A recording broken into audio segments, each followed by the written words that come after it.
Bonjour à tous, aujourd'hui je voudrais faire une vidéo sur ce mot liberté qu'on emploie un peu tous les uns et les autres. Et ce mot m'a beaucoup perdu et je voudrais apporter donc mon témoignage personnel. On a partagé une vidéo avec moi, avec quelqu'un qui réalise des vidéos sur internet, qui est un petit peu connu et qui parlait par exemple de personnes qui ont trouvé la paix, qui ont trouvé l'harmonie, qui ont retrouvé un équilibre en utilisant la religion et au travers de Jésus. Donc ce qui est intéressant, c'est que j'ai trouvé la même chose sans utiliser Jésus, puisque j'ai ma propre interprétation de qui est Jésus et qu'est-ce qu'il était venu faire. Après, on a chacun la nôtre. J'ai envie de dire que j'ai quelque part un peu de respect, même si je suis un peu provocateur à ce niveau-là, puisque je préfère cet outil-là que l'outil de liberté qui est utilisé par une autre forme de religion, où on nous parle d'avoir une vie très libre, mais sans réellement que nous ayons de référence. C'est-à-dire que quand j'ai démarré dans la vie, j'étais toujours dans cette quête de liberté. Mais il faudrait pour ça avoir des références de qu'est-ce que l'on veut, j'ai envie de dire, qu'est-ce qu'on a envie dans la vie.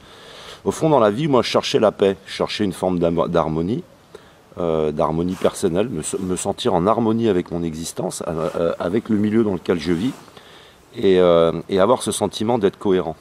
Simplement, le fait d'être balancé dans la vie avec un mot qui veut tout dire et qui ne veut rien dire, qui est utilisé par les philosophes, par les intellectuels, ça peut te laisser penser tout et n'importe quoi. Par exemple, être échangiste, c'est une liberté.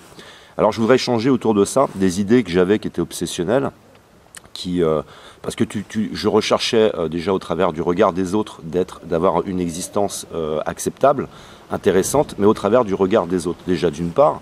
Et deuxièmement, quand tu es perdu avec ce mot liberté, ça peut te laisser penser à être dans des conquêtes, avoir des relations diverses, etc. Pour cette partie-là, c'est la partie où j'étais en souffrance et j'étais enfermé dans le corps, dans le côté de l'instinct, des pulsions et de l'imaginaire. Peut-être qu'au travers de la sexualité, je peux être heureux, ce qui est complètement faux. C'est-à-dire que tu es enfermé dans ce monde-là, tu es dans une quête, comme tout le monde, c'est-à-dire nous sommes tous dans une quête d'une harmonie et d'une paix intérieure, du bonheur, ce que l'on appelle le bonheur. Quand j'étais enfermé dans le corps, comme ça, avec des idées de liberté, de monde fait de liberté, j'étais en train de pratiquer, sans le savoir, une religion. C'est une religion. C'est-à-dire qu'il y a la spiritualité et il y a la religion de liberté, où on va te vendre que tu puisses faire un petit peu tout ce que tu veux. Ça amène des fois les couples à ce qu'il y en ait un qui ait des désirs de liberté, et qui est habité dans le corps, qui est dans des manques, qui est insatisfait, à amener son compagnon ou sa compagne dans une direction un peu malsaine, et on est toujours dans les aspects du corps et du malsain. Je me suis donc égaré pendant de très longues années à me dire peut-être que si j'ai une belle voiture, peut-être que si j'ai une belle maison, peut-être que si j'ai des conquêtes, etc., je vais être heureux. Je n'étais jamais satisfait et jamais en paix. Et donc il a fallu que je comprenne qu'est-ce que voulait dire pour moi le mot liberté. C'était justement de me sentir libre de ma condition en tant qu'homme dans le corps. Et avec tous ces aspects d'imaginaire, où tu utilises tes fantasmes, où tu crois que là tu vas être heureux. Vous savez, on en vient à des comportements sexuels qui vont déborder. En vieillissant, vous allez d'autant plus souffrir, puisque vous n'allez plus accepter votre visage, votre corps, vos rides. Vous n'allez plus accepter de vieillir, puisque forcément, en vieillissant, vous allez peut-être attirer un peu moins de partenaires. C'est-à-dire que vous ne trouvez pas un équilibre dans votre existence. Un équilibre dans une relation amoureuse, par exemple. Un équilibre, parce que la liberté, si tu es en couple, c'est parce que tu aimes ton partenaire. C'est parce que tu te sens bien avec, donc tu n'as pas besoin d'aller l'échanger avec quelqu'un, tu n'as pas besoin de tout ça. Et là, tu es libre, justement. Tu es libre de toutes ces pensées, tu es libre de tout un tas de choses qui te parasitent en permanence et qui sont sans avenir. Alors j'ai vu dans mon entourage des personnes obsédées, par exemple, et qui ne sont pas libres, et pourtant, ils disent « je veux être libre d'aimer ce que je veux ». Alors par exemple, la personne est en adulation sur sa maison, et la représentation qu'il peut avoir de lui-même par rapport à la maison. Et il est complètement habité, mais il est libre. Mais moi, je ne dis qu'il n'est pas libre, il est en souffrance. J'ai connu un autre homme pendant de très longues années, que j'ai retrouvé, je n'ai pas pris contact avec, je l'ai retrouvé sur Internet, complètement obsédé par le sexe, le voyage sexuel, etc. Pour lui, le sexe, c'était tout.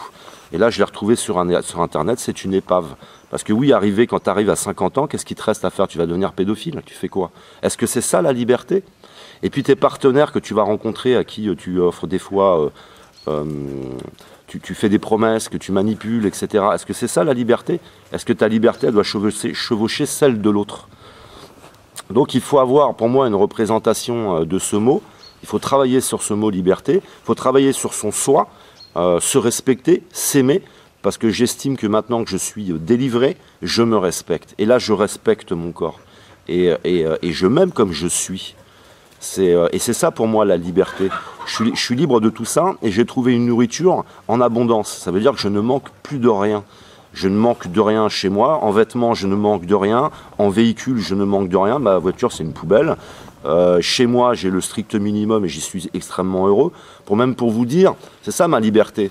Je suis dans une demeure qui est entre guillemets en sous-location et j'y suis depuis quelques années. J'avais accumulé énormément de choses. J'ai tout viré dans une pièce et je ne vis plus que dans une seule pièce et je m'y sens bien. Et là, je me sens libre. Je me sens libre de tous ces aspects-là. Et par contre, je vais trouver beaucoup plus d'intérêt dans mes rencontres. Quand je suis avec une personne, je suis vraiment avec la personne. Et tout ce que je fais, j'y suis entre guillemets beaucoup mieux, quoi. Et c'est vrai que maintenant, là où je ne me sens pas libre, c'est l'état d'esprit de cette société. Je ne me sens pas libre des souffrances des autres. Je ne me sens pas libre vis-à-vis de la nature qu'on est en train de détruire. Ça veut dire que mon regard qui était sur moi-même, maintenant est orienté sur l'extérieur. Quand je suis chez moi, par exemple, je suis parfaitement en paix. Après, quand je vais être malheureux, oui, c'est quand je vais sortir et je vais rencontrer tous ceux qui veulent être libres et qui chevauchent toi ta liberté à toi, en te manquant de respect, la mauvaise façon de te parler, tout ce qui est en train de se dégrader dans cette société qui pratique la religion que j'appelle moi la religion romaine. Il y a tout un tas de rituels. Hein. On est vraiment dans deux religions différentes. Et il y a une religion qui parle de sa liberté, et il y a une autre religion qui parle de sa liberté. Mais moi, je ne parle jamais, par exemple, de morale, de contraintes, etc. C'est absolument pas ça. C'est pour ça que j'appelle aussi cette vidéo motivation, parce que je ne mets pas de morale, je mets des bénéfices. Quand tu atteins cet état d'esprit, tu es dans des bénéfices, et sans te mettre de morale. C'est juste prendre soin de toi, prendre soin de ton image, rendre ta vie utile. C'est-à-dire que tu te sentes utile dans la vie, trouver ta vocation, etc. Ça veut dire que je suis croyant, je ne dis qu'on n'est pas obligé de pratiquer des religions, parce que beaucoup de religions utilisent la morale, utilisent les interdictions, etc. Moi, j'ai plutôt envie de dire, tu as un choix ici, c'est ta liberté, tu as un autre choix là. Ici, tu vas t'enfoncer dans le corps, dans les instincts, tu vas t'enfoncer dans des activités qui t'amèneront nulle part. Et là, tu vas aller à t'élever, à quitter les aspects du corps, les aspects de l'instinct et trouver un véritable bien-être. Mais si on nous lâche dans la vie en nous disant le mot liberté peut s'attacher à différentes pratiques, à différentes façons de penser. Ça peut être la représentation de différentes choses. Et je voulais faire une vidéo là-dessus. Moi, je me sens mais parfaitement libre. Je n'ai pas de contraintes. Et quand on est dans une contrainte, c'est qu'on n'a pas dépassé un noyau dur. On est enfermé dans le corps comme ça. Et on n'a pas l'imaginaire, on n'a pas la possibilité d'imaginer une délivrance. On n'a pas la possibilité comme ça par soi-même de se dire on pourrait penser autrement. Et cette vidéo, c'est pour vous amener donc à une pratique spirituelle, c'est pour vous amener à vous intéresser à la psychologie, c'est pour vous intéresser à vous amener à vous intéresser à la sociologie, à l'éthologie, à toutes ces sciences qui vous permettent de vous comprendre. Je le répète, hein, nous formons un tout avec la nature. Comprendre la nature, c'est se comprendre soi-même. Et ça passe par des sciences. Donc en effet, la pratique religieuse, moi je n'en pratique pas à cause de sa pauvreté, parce qu'elle est moyenâgeuse, elle n'a pas su évoluer. Ce sont des dogmes, on est enfermé dans des raisonnements, dans des pratiques et dans des rituels qui sont pour moi parfaitement stériles. Il pourrait être autrement. Mais de toute façon, quoi qu'il en soit, la religion de liberté, celle que nous offre la société pour que nous devions de véritables consommateurs, que nous soyons à jamais perdus, parce que tu te soulages au travers de la consommation, tu te soulages au travers de tout un tas de choses qui te sont offertes, par exemple sur Internet, les boîtes d'échangistes, etc. On peut t'amener comme ça dans cette religion à t'enfoncer. Et moi je dis que c'est s'enfoncer. Et que je dis que c'est sans avenir. Il n'y a pas d'avenir là, il n'y a rien. Et vous allez vous épuiser. Alors après, vous serez obligé, parce que vous voulez continuer à avoir le même mode de vie, d'utiliser la chirurgie esthétique, vous serez, etc., etc. Et de l'autre côté, tu as la vie. Tu as une vie équilibrée, une vie en famille, une vie avec tes enfants, une vie avec ton conjoint, capable de passer les hivers, parce que des fois, entre couples, dans un couple, il y a des hivers, mais capable de les passer avec une vie beaucoup plus solide. Donc voilà, mon témoignage, c'est pour dire que je viens du néant, je viens de la fausse, je viens des idées fausses, je viens de l'imaginaire où j'imaginais des choses, j'essayais, je ne comprenais pas, et je n'imaginais pas cette possibilité de se délivrer du corps et enfin de se sentir bien. Mais c'est vrai qu'on vit dans une société qui est terrible parce que quand tu atteins ce niveau-là, tu es au milieu des autres qui ne le sont pas eux. Et tout ça, c'est un phénomène de masse. C'est-à-dire que la masse est dans le corps, la masse est dans les instincts. La masse a une représentation de la liberté qui est vraiment particulière, quoi. Donc mon témoignage, c'est vous encourager à continuer à vous comprendre, à continuer dans cette direction et de vous délivrer du corps. Dans le corps, il n'y a rien. Vous ne trouverez rien. C'est très... c'est un peu comme de la drogue. Le sexe, c'est un peu comme de la drogue. Tu vas une fois, tu ressens un plaisir, tu as fait une conquête, une rencontre, etc. Et après tu es à nouveau face à toi-même, tu es à nouveau face à ton vide. Et c'est réellement une drogue. Il va falloir que tu retrouves une dose. Et moi, ce que j'appelle la liberté, c'est quand tu n'as plus besoin de cette drogue. Ça veut dire que là, tu es en paix, tu es satisfait, tu te sens bien et tu es vraiment délivré du corps. Donc toujours, pour moi, dans cette envie, je suis toujours dans cette envie de vous motiver réellement et de comprendre que vous pouvez vous délivrer du corps, vous pouvez vous délivrer des instincts basiques, animaux, puisque dans l'instinct, il y a toutes sortes d'instincts, j'ai envie de dire, mais quand il est pollué par des idées fausses, par des fantasmes, il est pollué par tout un tas de choses, ça vous ramène toujours à régresser.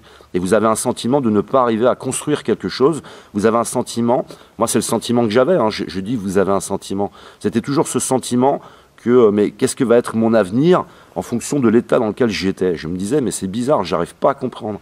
Et j'étais perdu dans cette société parce que c'est vendu partout, dans les magazines, la télévision, les journaux, tout ça est stimulé par le modèle économique. Il faut savoir qu'aujourd'hui, en réalité, pour moi, la politique ne prend plus aucune décision, c'est l'économie qui prend des décisions, c'est l'économie qui prend des initiatives. Et il n'y a rien pour bloquer tout ça. Alors, on est des êtres humains, on est extrêmement sensibles à tout ça, ça nous passe tout un tas de messages inconscients, ça nous perturbe, ça perturbe les enfants, et ça nous emmène vers l'Empire romain et vers l'effondrement. Donc voilà, j'essaye un petit peu de continuer à vous motiver, continuer à aller vers la spiritualité, sans forcément aller vers une religion. Moi, j'ai ma propre façon d'interpréter Dieu, j'ai ma propre interprétation de l'univers, de son histoire, et je n'ai même pas envie de la vendre.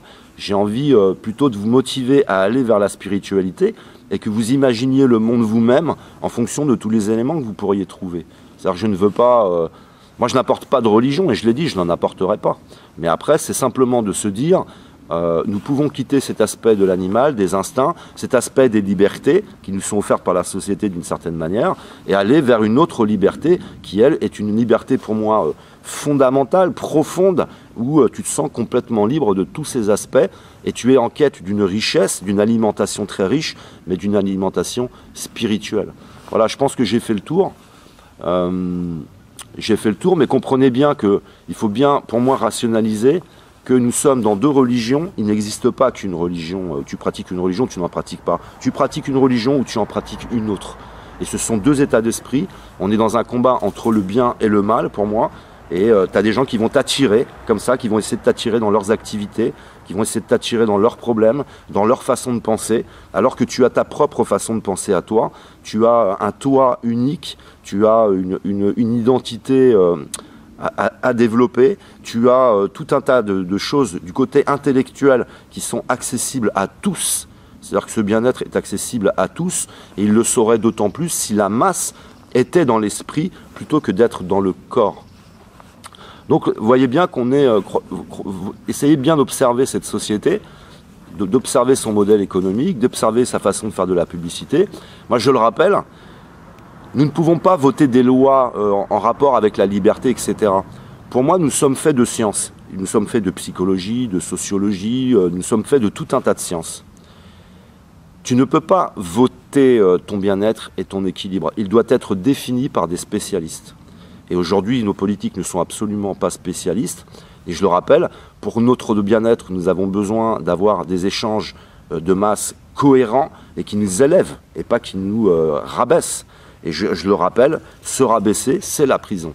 C'est les pensées obsessionnelles, c'est la haine des fois, on ne sait plus comment réagir face à des situations. Est-ce que c'est ça d'être libre ?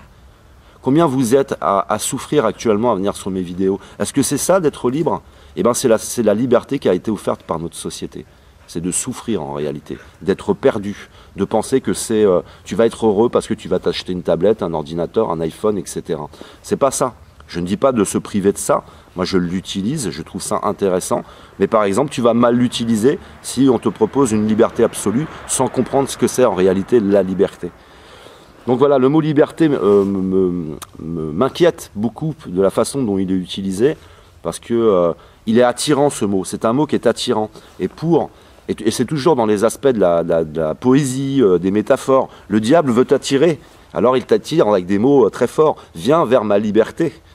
Mais de quelle liberté parle-t-on? Et vous voyez bien, il y a un combat entre le bien et le mal. Et si je le dis, c'est que mon entourage, quand j'étais jeune, m'attirait très souvent avec ce mot liberté. Et là où ils me conduisaient, ces gens-là, que ce soit ma famille, mes amis, etc., ils m'attiraient dans la fosse. Ils m'attiraient dans des relations pourries. Ils m'attiraient vers les instincts. Ils m'attiraient vers la souffrance. Et ce n'était pas la liberté. Il n'y a pas de liberté, c'est pas vrai. La seule liberté que j'ai trouvée, c'est d'avoir quitté mon corps, les aspects du corps, et de vivre dans l'esprit et d'y trouver une nourriture abondante, une nourriture perpétuelle, j'ai envie de dire, et qui va me permettre de continuer à me libérer. Parce que je ne suis pas complètement libéré. Ça veut dire que je continue. Et je continuerai jusqu'à la fin de ma vie. Et pour moi, c'est ça la quête, c'est quitter réellement le corps et devenir un esprit. Un esprit, ben justement, l'esprit est libre. Quand il est détaché de tous ces aspects-là, l'esprit est libre. Voilà, bien à vous.